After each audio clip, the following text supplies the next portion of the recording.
కొన్ని సందర్భాల్లో ఈ ప్రాపర్టీని వీళ్ళేం చేస్తారు, ఈ పిల్లలు కాస్త పెద్దయిన తర్వాత తల్లిదండ్రుల చేత బలవంతంగా ఆ హక్కుని పూర్తిగా తమ వైపు స్వాధీనం చేసుకునే ప్రయత్నం చేస్తారు. అంటే ఇక్కడేం చేస్తున్నారు, పేరెంట్స్‌ని గాని, ఇంట్లో ఉన్న పెద్దవాళ్ళు, తాతలు, ముత్తాతలు ఉంటే తాతలు వీళ్ళందరిని కూడా వృద్ధాశ్రమాల్లో పడేసి, ఆ ప్రాపర్టీ మీద నాకు హక్కు కావాలని చెప్పి తల్లిదండ్రులు కూడా పట్టించుకోకుండా వాళ్ళ ద్వారా గిఫ్ట్ డీడ్‌లని ఇలా రకరకాల రూపంలో ఆ ప్రాపర్టీని తీసేసుకొని పేరెంట్స్‌ని పట్టించుకోకుండా ఉన్నటువంటి పరిస్థితులు కొన్ని సందర్భాల్లోను.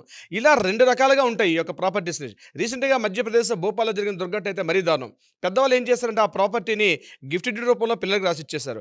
పిల్లలు ఆ ప్రాపర్టీని అనుభవిస్తూ తల్లిదండ్రులను తీసుకెళ్ళి పట్టించుకోకుండా వాళ్ళకి కనీసం అంటే 60 ఏళ్ళు దాటిన వ్యక్తులకి వాళ్ళకి కనీసంటి ఉపాధి అంటే ఏంటి? వాళ్ళకి ఫుడ్ పెట్టాలి, ఒక షెల్టర్ ఇవ్వాలి, మినిమమ్ ఒక మెడిసిన్స్, టాబ్లెట్స్ ఇవ్వాలని కనీసమైన ఒక జ్ఞానం కూడా లేకుండా వాళ్ళని రోడ్డున పడేసినటువంటి వాళ్ళు అనేక లక్షల కోట్లు ఉంటారు మన భారతదేశంలో. ప్రతిరోజు ఈ సందర్భంగా ట్రిబ్యునల్స్ ఏర్పాటు చేశారు. ఆర్‌డీఓ ఆధ్వర్యంలో ఆయనకు ఒక ఫస్ట్ క్లాస్ మ్యాజిస్ట్రేట్ హోదా ఇచ్చారు. ఆర్‌డీఓ గారి దగ్గర రోజుకి కనీసం 10 మంది క్యూలు కడుతూ ఉంటారు కొత్త కేసులు. అంటే ఈ రకంగా పిల్లల చేత మేము నెట్టివేయబడ్డాం, వెలివేయబడ్డాం కాబట్టి మమ్మల్ని మా యొక్క ప్రాపర్టీస్‌ని ఆ పిల్లల్ని మరలా మేము ఏవైతే ఇచ్చేసామో ఆ ప్రాపర్టీని మరలా వెనక్కి తెప్పించమని చెప్పి కొత్తగా ప్రతిరోజు ఆర్‌డీఓ దగ్గర కేసులు ఎక్కువైపోయినాయి.